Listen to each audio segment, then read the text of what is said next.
But in terms of living, in terms of what you do when you leave and you go home, we're given the yamas and the niyamas.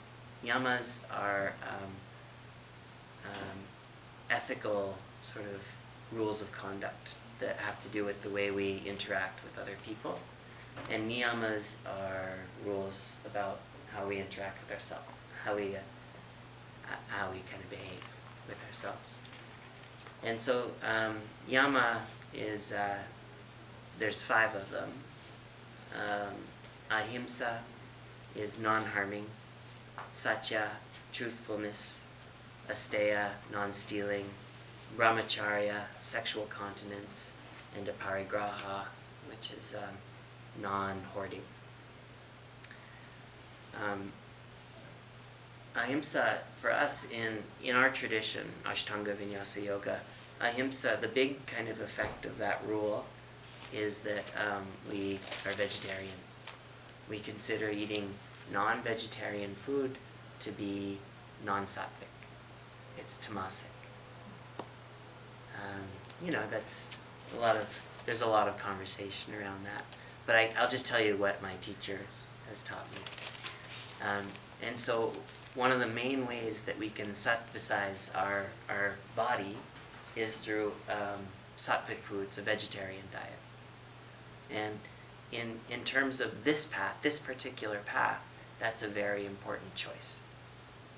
And it's not a vegan diet. In India, they're always feeding you milk and sugar. They believe those are actually sattvic foods. But it's definitely vegetarian. And that includes eggs. Eggs are considered liquid meat. And then, obviously, ahimsa, non-harming, means we don't get in fights with people that don't deserve it. A little bit of a qualifier in there. There are times when you have to, defend what's important and things like that. So that's the qualification inside of that. But we don't cause harm to people that, just out of the blue avoid that. And then satya means honesty or truth, and that's pretty obvious. It means keeping your life simple by sticking to being as honest as possible. All of these rules, by the way, are about sattvicizing your life. They're not about getting into heaven, right? There's no heaven. Or there is a heaven. There is a heaven, actually, but it's not anywhere in particular. It's just where devas go, right? It's just where deities go. And then they burn off karma and they come back down to earth. So it's not, heaven isn't the goal. It's just another place. These rules are about how to lead a simple life to attain liberation, how to make it easier to practice. So telling the truth makes it easier to practice. You got less to worry about. And satya comes after ahimsa because you're supposed to only tell the truth insofar as it doesn't hurt.